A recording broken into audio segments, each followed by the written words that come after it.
দর্শক, the great ওয়াল শোতে স্বাগত জানাচ্ছি। পুরো অনুষ্ঠানে আপনাদের সঙ্গে আছি আমি রওজায়ে জাওয়িদ ঐশী। নাচ, গান, নাটক, চলচ্চিত্র থেকে শুরু করে হালের ফ্যাশন জগৎ, নানামাত্রিক আয়োজন নিয়ে সাজানো হয়েছে আমাদের এই অনুষ্ঠান। চীনের প্রাকৃতিক সৌন্দর্য, সাংস্কৃতিক ঐতিহ্য, উন্নত সমৃদ্ধ এবং বৈচিত্র্যময় জীবনধারার গল্প আপনাদের সামনে তুলে ধরব। অনুষ্ঠানটি উপভোগ করতে আমাদের সঙ্গেই থাকুন।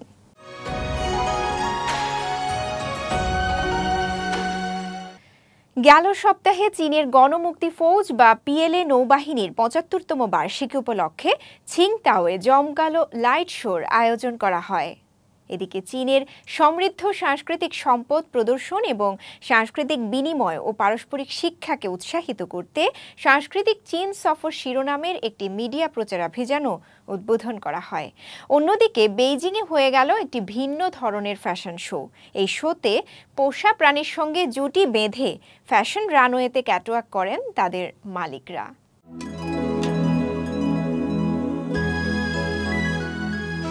চীনের গণমুক্তি ফৌজ বা পিএলএ নৌবাহিনীর ৭৫তম বার্ষিকী উপলক্ষে একটি গ্র্যান্ড থিমেটিক লাইট শো অনুষ্ঠিত হয়েছে। সম্প্রতি পূর্ব চীনের শান্তং প্রদেশের ছিংতাওয়ে রাতের আকাশকে আলোকিত করে এই জমকালো লাইট শো। এমন প্রাণবন্ত আয়োজন দর্শকদের মুগ্ধ করে। নৌবাহিনীর উন্নয়ন ও সাফল্যের প্রশংসা ফুটে ওঠে এই ইভেন্টে।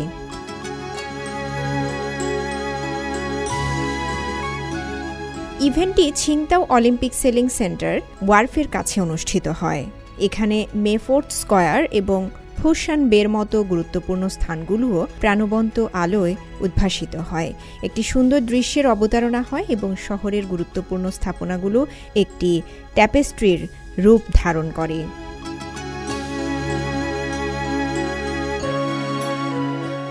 এই বছরের লাইট শোতে পশ্চিম প্রশান্ত মহাসাগরীয় নৌ সিম্পোজিয়ামের ১৯তম বার্ষিক সভার লোগোর মতো উপাদানগুলো অন্তর্ভুক্ত ছিল। লাইট শো দর্শকদের মনে অসাধারণ ছাপ ফেলেছে এবং তাদের রেসিং মনকে আলোড়িত করেছে বলে জানান দর্শনার্থীরা। আমি সামরিক বাহিনীর একজন অবসরপ্রাপ্ত কর্মী এবং আমি একবার পিএলএ নৌবাহিনীর ডেস্ট্রয়ার ডিভিশনে কাজ করেছি। আমি এখানে প্রায় প্রতি বছরই আসি এখানকার উন্নতি ও শক্তিশালী হওয়ার সাক্ষী হতে, যেই জায়গাটি আমার দ্বিতীয় শহর এবং যেখানে আমি সেবা দিয়েছি। পিএলএ নৌবাহিনীর কমরেডদের নিরাপদ ভ্রমণ কামনা করি, কারণ তারা বিশাল সমুদ্র জুড়ে যাত্রা চালিয়ে যাচ্ছেন। পিএলএ নৌবাহিনীর ৭৫তম বার্ষিকী উপলক্ষে নাইট শো দেখতে পেয়ে আমি সৌভাগ্যবান বোধ করছি। অনুষ্ঠানটি আমাকে দারুণ আনন্দ দিয়েছে এবং দৃশ্যটি বিশেষভাবে দর্শনীয় ছিল। আমি আমাদের পিএল নৌবাহিনীর ক্রমাগত পরিপূর্ণতা, আমাদের জাতির সমৃদ্ধি এবং মঙ্গল কামনা করছি। সাংস্কৃতিক চীন সফর শিরোনামে চীনা সংস্কৃতি প্রদর্শনকারী একটি মিডিয়া প্রচারাভিযান আনুষ্ঠানিকভাবে শুরু হয়েছে। গেল সপ্তাহে পূর্ব চীনের চিয়াংসু প্রদেশের সুচৌ শহরে চীনের কমিউনিস্ট পার্টি সিপিসির কেন্দ্রীয় কমিটির প্রচার বিভাগ আয়োজিত একটি অনুষ্ঠানের মাধ্যমে শুরু হয় এই ইভেন্ট।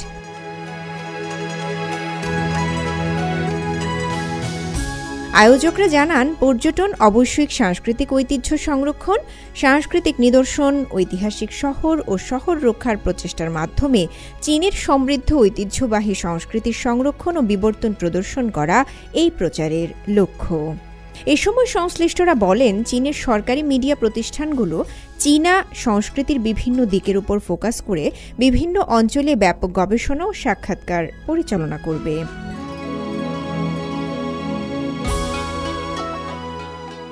সাংস্কৃতিক চীন ভ্রমণ শিরোনামের বিশেষ আয়োজনগুলো চীনা টেলিভিশন চ্যানেলগুলোতে প্রচারিত হবে, যা দেশের ইতিহাস, দার্শনিক আদর্শ, মূল্যবোধ ও শিল্পকলার উপর আলোকপাত করবে।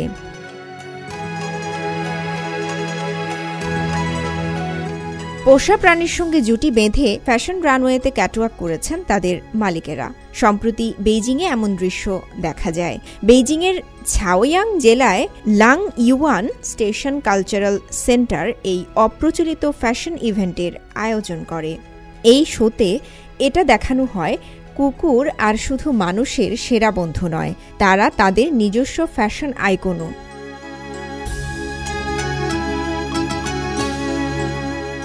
আয়োজকরা জানান, এই আকর্ষণীয় ইভেন্টের লক্ষ্য ছিল একটি মজার এবং ফ্যাশনেবল উপায়ে পোষা প্রাণী এবং মালিকদের মধ্যে ভালোবাসা ভাগ করে নেওয়া। এই ফ্যাশন শো ছিল তাদের চার পায়ের বন্ধুদের সঙ্গে মানুষের বিশেষ সম্পর্কের সত্যিকারের উদযাপন। রওজে জাবিদা ঐশী, সিএমজি বাংলা। 17 এপ্রিল রবীন্দ্রনাথ ঠাকুরের চীন সফরের ১০০তম বার্ষিকী উপলক্ষে বেইজিংয়ে শিছাং জেলার ফা ইউয়ান মন্দিরে কবিগুরুর প্রতি শ্রদ্ধাঞ্জলি শতবর্ষের কবিতার ভালোবাসা প্রতিপাদ্যে লাইলাক কবিতা উৎসব অনুষ্ঠিত হয়েছে। ১০০ বছর আগে এপ্রিল মাসে কবিগুরু রবীন্দ্রনাথ ঠাকুর চীনা সাংস্কৃতিক ব্যক্তিত্ব সু জি মো এবং লিন হুই ইনকে সঙ্গে নিয়ে প্রাচীন মন্দিরে লাইলাক ফুল উপভোগ করতে, কবিতা ও সাহিত্য সম্পর্কে আলাপ করতে ফা ইউয়ান মন্দিরে যান, যা চীনা সাহিত্যের ইতিহাসে একটি দুর্দান্ত অর্জন এবং এমনকি বিশ্ব সাহিত্যের ইতিহাসে একটি অনন্য গল্প বলে মনে করেন চীনা বিশেষজ্ঞরা। লাইলাক কবিতা উৎসব প্রাঙ্গণ ঘুরে আরও জানাচ্ছেন আমাদের বেইজিংয়ের সহকর্মী ইয়াং ওয়েমিং স্বর্ণা। ১০০ বছর আগের এপ্রিল মাসে মহান কবি রবীন্দ্রনাথ ঠাকুর চীন সফর করেন। তিনি সাংস্কৃতিক ব্যক্তিত্ব শু জি মো এবং লিন হুই ইনের সঙ্গে ফাইয়ুয়ান মন্দির সফর করেন। ১০০ বছর পর ফাইয়ুয়ান মন্দিরে লাইলাক ফুল কবিতা উৎসব অনুষ্ঠিত হচ্ছে। চলুন আমাদের সাথে দেখে আসেন। চীনের সিপিসি কেন্দ্রীয় কমিটির প্রচার বিভাগের উপমন্ত্রী এবং চায়না মিডিয়া গ্রুপের মহাপরিচালক সেন হাইসুং অনুষ্ঠানে যোগ দেন। তিনি এবং বিখ্যাত কবি শু থিং, চীনা লেখক সমিতির কবিতা কমিটির পরিচালক জিদি মাচা এবং চীনা কবিতা সমিতির সভাপতি চৌ ওয়েনজাং প্রমুখ অতিথিদের সাথে যৌথভাবে বৈশ্বিক চীনা কবিতা সংগ্রহ কার্যক্রম চালু করেন। অনুষ্ঠান চলাকালে শু জি মোয়ের নাতি শু শানজং 石虎胡同 7 নম্বর কবিতাটি আবৃত্তি করেন, যা শ্রোতাদের কবিতায় বর্ণিত শতবর্ষ আগের কবির জীবন নাজার উপলব্ধি করতে সহায়তা করে। ঠাকুর পরিবারের বংশধর সৌরজা ঠাকুর, সুবিখ্যাত রবীন্দ্রসঙ্গীত শিল্পী মনোজ মুরালি নায়ার নাচ ও গানের মাধ্যমে চীন ও ভারতের মধ্যে সাংস্কৃতিক আদান প্রদানের বর্ণিল গল্প তুলে ধরেন। অনুষ্ঠানে পেকিং বিশ্ববিদ্যালয়, রেনমিন বিশ্ববিদ্যালয়, বেজিং নর্ম বিশ্ববিদ্যালয়, নানখাই বিশ্ববিদ্যালয়, জিলিন বিশ্ববিদ্যালয়, ফুতান বিশ্ববিদ্যালয়, নানজিং বিশ্ববিদ্যালয় এবং উহান বিশ্ববিদ্যালয় সহ 8টি বিশ্ববিদ্যালয়ের সাহিত্য সোসাইটি আনুষ্ঠানিকভাবে লাইলাক কবিতা উদ্ভাবন কেন্দ্র গঠন করেছে।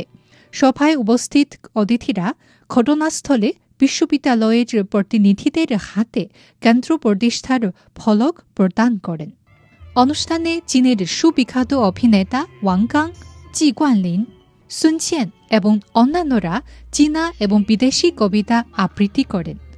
প্রাথমিক, মাধ্যমিক ও বিশ্ববিদ্যালয়ের শিক্ষার্থীরা আবৃত্তি, লোকসঙ্গীত, গান এবং অন্যান্য অনুষ্ঠানের মাধ্যমে কবিতার সৌন্দর্য প্রদর্শন করে। অনুষ্ঠানে অংশগ্রহণের পর ঠাকুর পরিবারের বংশধর সৌরজা ঠাকুর বলেছেন, সত্যি কথা বলতে এটা একটা দায়িত্ব।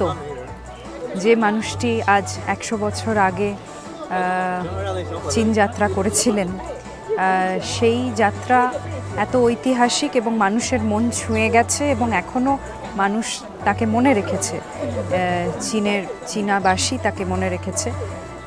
শতবর্ষ পরে যখন আমি এখানে আসার আমার সৌভাগ্য হয়েছে, এটা একটা আমি মনে করি ভীষণ বড় দায়িত্ব।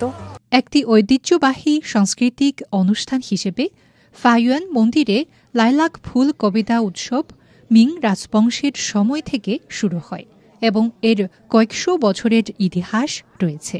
ফাইয়ুয়ান মন্দিরের লাইলাক ফুল দেখার রীতিকে 2017 সালের মে মাসে বেজিংয়ের শিছং অঞ্চলে অঞ্চল স্তরের বিমূর্ত সাংস্কৃতিক ঐতিহ্য হিসেবে তালিকায় অন্তর্ভুক্ত করা হয়েছে। 1924 সালের বসন্তে মহাকবি রবীন্দ্রনাথ ঠাকুর ফাইয়ুয়ান মন্দির পরিদর্শন করেন এবং লাইলাক গাছের নিচে কবিতা রেখে যান। চীনের বৌদ্ধ একাডেমির গ্রন্থাগারের পরিচালক বৌদ্ধ পণ্ডিত ফান হওয়া বলেছেন, আমরা সবাই ব্যক্তিগতভাবে অনুষ্ঠানে উপস্থিত ছিলাম এবং আমরা গভীরভাবে চীন ও ভারতের জনগণের মধ্যে দীর্ঘস্থায়ী ঐতিহাসিক ও সাংস্কৃতিক বিনিময় অনুভব করতে পারি। আজ হতে 100 বর্ষ পরে কে তুমি পড়েছ বসি আমার কবিতা খানি কৌতূহল ভরে।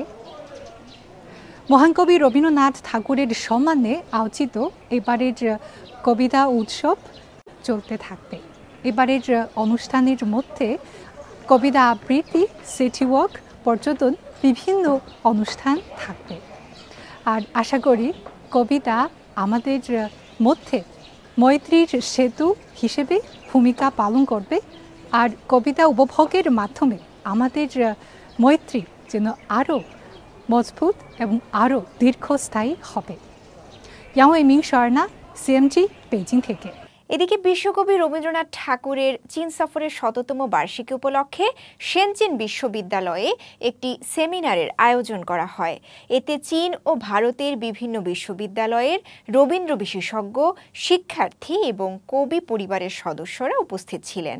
শেনচেন থেকে আরও জানাচ্ছেন ইয়াং ওয়েমিং শর্মা। বিশ্বকবি রবীন্দ্রনাথ ঠাকুরের চীন সফরের 100তম বার্ষিকী উপলক্ষে বিদেশের সঙ্গে চীনা জনগণের মৈত্রী সমিতি, কলকাতায় চীনের কনসুলেট জেনারেল, চীনের শেনচেন বিশ্ববিদ্যালয় সহ বেশ কয়েকটি বিশ্ববিদ্যালয় যৌথভাবে ধারাবাহিক উদযাপনী অনুষ্ঠানের আয়োজন করেছে। গত 13 এপ্রিল শনিবার শেনচেন ইউনিভার্সিটিতে রবীন্দ্রনাথের চীন সফরের 100তম বার্ষিকী উদযাপনে একটি সেমিনার অনুষ্ঠিত হয়। সেমিনারে কলকাতায় চীনের কনসুলেট জেনারেল, বিশ্বভারতী, রবীন্দ্র ভারতী বিশ্ববিদ্যালয়, Shenzhen university, Peking university, Beijing foreign studies university, Guangdong university of foreign studies, Shanghai university of political science and law সহ নানা প্রতিষ্ঠানের প্রতিনিধিরা এতে অংশ নেন।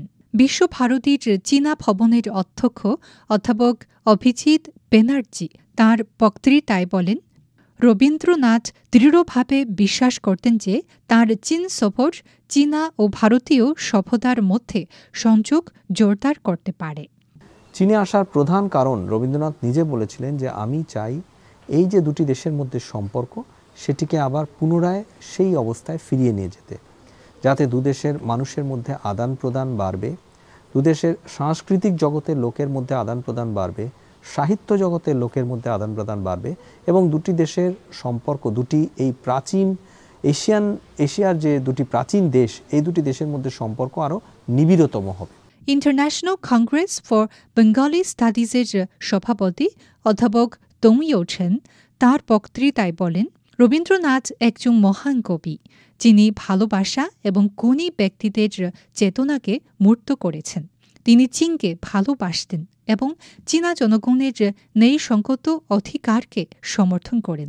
তার চিন্তাভাবনা এখনও আধুনিক সময়ে চীনের তরুণ তরুণীদের অনুপ্রাণিত করে থাকে।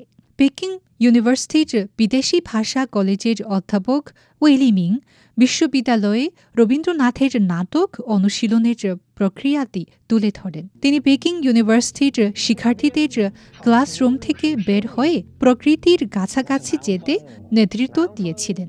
ঠাকুর পরিবারের বংশধর সৌরজা ঠাকুর শেনচেন বিশ্ববিদ্যালয় ক্যাম্পাসে রবীন্দ্রনাথের ব্রোঞ্জ মূর্তি দেখে ভীষণ মুগ্ধ হয়েছেন। রবীন্দ্রনাথের চীন সফর নিয়ে তিনি বলেছেন, গুরুদেবের সঙ্গে তো একটা চীনের খুব সুন্দর সম্পর্ক ছিল। সেই মানুষটি চীন দেশে যখন এসেছিলেন, তিনি যদি কোনো পলিটিক্যাল বা কোনো ইকোনমিক মিশন শুধু নিয়ে আসতেন, তাহলে চীনবাসীরা হয়তো 100 বছর পরেও গুরুদেবকে মনে রাখতেন না। ধারাবাহিক উদযাপনী অনুষ্ঠান হিসেবে একই সঙ্গে চীন ভারত সঙ্গীত বিনিময় কর্মশালা, চীন ভারত শাস্ত্রীয় সঙ্গীত আসর এবং ভারতীয় শিক্ষার্থীদের জন্য চীনা সেতু শীতকালীন শিবিরের মতো নানা কার্যক্রমও রয়েছে। ইয়াংওয়েমিং শর্মা, সিএমজি, শেনচেন থেকে। চীনের গ্রামীণ ফুটবল প্রতিযোগিতা ভিলেজ সুপার লিগ গেল বছর অনুষ্ঠিত এই প্রতিযোগিতার চূড়ান্ত পর্বে কয়েক হাজার শিল্পী একটি লোকজ পোশাক পরে উপস্থাপন করে একটি চমৎকার পরিবেশনা। সোশ্যাল মিডিয়ার মাধ্যমে যা দৃষ্টি কাড়ে অনেকের।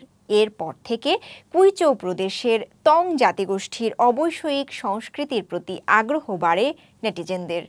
একটি ফুটবল প্রতিযোগিতা থেকে গ্রাম পর্যটনের বৈপ্লবিক পরিবর্তনের গল্প থাকছে এই প্রতিবেদনে।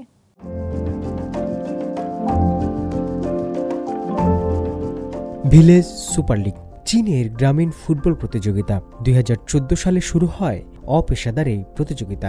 শুরুর পর থেকেই দ্রুত জনপ্রিয়তা লাভ করে এটি। বর্তমানে এটি চীনের গ্রামীণ ফুটবল টুর্নামেন্টগুলোর একটি।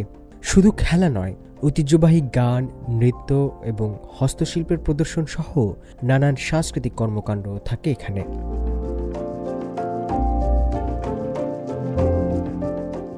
গেল বছরের 29 জুলাই গ্রামীণ সুপার লিগের ফাইনালের মঞ্চ। কয়েক হাজার শিল্পী একটি লোকজ পোশাক পরে পরিবেশন করে চমৎকার পরিবেশনা, যা অনলাইনে 100 কোটিরও বেশি মানুষ উপভোগ করে। পলিফোনিক এবং আ ক্যাপেলা সহ কিছু বিশেষ গানের মিশ্রণে ছিয়েন তংনান মিয়াও এবং তং স্বায়ত্তশাসিত অঞ্চলের তং জাতির এই পরিবেশনা 2019 সালে বিশ্ব অবৈষয়িক সাংস্কৃতিক ঐতিহ্যের তালিকায় অন্তর্ভুক্ত হয়। মাঠের খেলার পাশাপাশি তং গ্রামগুলোতে এই বর্ণিল জাতিগত পরিবেশনাও দেশের নানান প্রান্ত থেকে আসা ক্রীড়াপ্রেমীদের বেশ আকর্ষণ করে। আমরা চংকিং থেকে এসেছি। আমাদের দল ভিলেজ সুপার লিগের একটি বৃত্তি ম্যাচ খেলেছি। এরপর আমরা তং গ্রামগুলো ঘুরে দেখেছি। পরের বারও বন্ধুদের নিয়ে এখানে আসতে চাই, সবার সঙ্গে গান গাইতে চাই। 1950 সালের পর থেকে তং জাতির লিখিত ভাষা ছিল না, তাই তং জাতির ইতিহাস বলা গানগুলো ছিল মুখে মুখে। শত শত খণ্ডের এই গানগুলো মুখস্থ করাও ছিল বেশ চ্যালেঞ্জের। ভিলেজ সুপার লিগ এই জাতিগত সংস্কৃতির বিকাশে একটি বড় মঞ্চ হিসেবে আবির্ভূত হয়েছে, যার ফলে আরও বেশি লোক ঐতিহ্যবাহী গানের দলে যুক্ত হতে আগ্রহী দেখাচ্ছে। গ্রাম সুপার লিগের পর ধারাবাহিকভাবে অনেক মানুষ এই গান সম্পর্কে জানতে আগ্রহী হচ্ছে, এমনকি অনেকে শিখতেও শুরু করেছে। গানটি গাওয়ার সময় শিল্পীদের খুব আত্মবিশ্বাসী এবং গর্বিত মনে হচ্ছে। এটি আমাদের সংস্কৃতির জন্য খুবই গুরুত্বপূর্ণ। সাংস্কৃতিক পরিবেশনার পাশাপাশি খেলা চলাকালীন স্টেডিয়ামের চারপাশে বেশ কিছু অবৈষয়িক সাংস্কৃতিক ঐতিহ্য প্রদর্শনী এলাকায় স্থাপন করা হয়। এখানে ঐতিহ্যবাহী জাতিগত হস্তশিল্প যেমন সূচিকর্ম, রৌপ্যর অলঙ্কার এবং কুইচুর ঐতিহ্যবাহী বাটিক প্রদর্শিত হয়।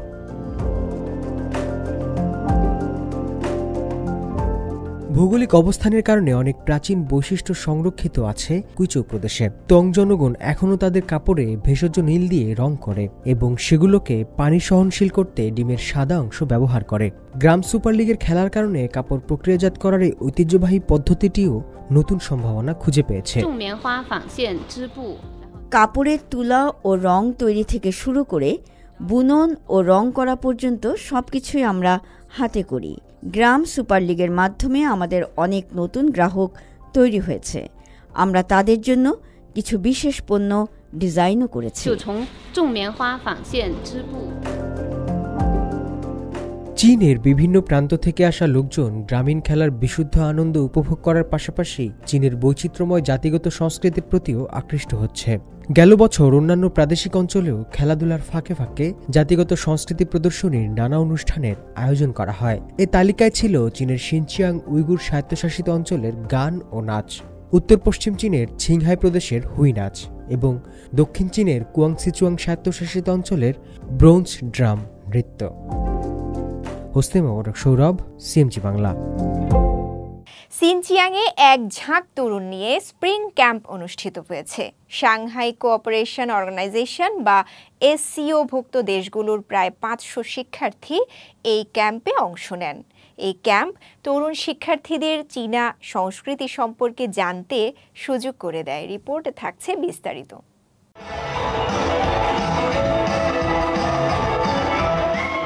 চীনা সেতু 2024 স্প্রিং ক্যাম্পে সাংহাই কোঅপারেশন অর্গানাইজেশন বা এসসিও ভুক্ত দেশগুলোর শিক্ষার্থীদেরকে উত্তর পশ্চিম চীনের সিনচিয়াং উইগুর স্বায়ত্তশাসিত অঞ্চলের ঐতিহ্যবাহী চীনা সংস্কৃতি সম্পর্কে অভিজ্ঞতা অর্জনের সুযোগ করে দেওয়া হয়।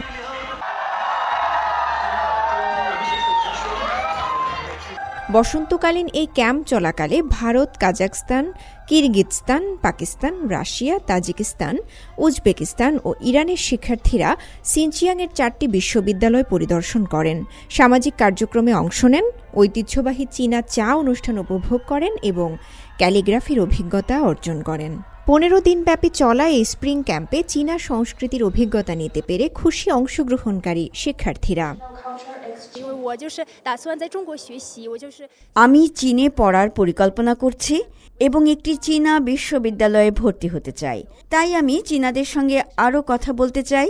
চীন যে মহান ও গভীর সেটা আমি উপলব্ধি করতে পেরেছি। আমি খুবই খুশি যে আমি এখানে অনেক কিছু শিখেছি।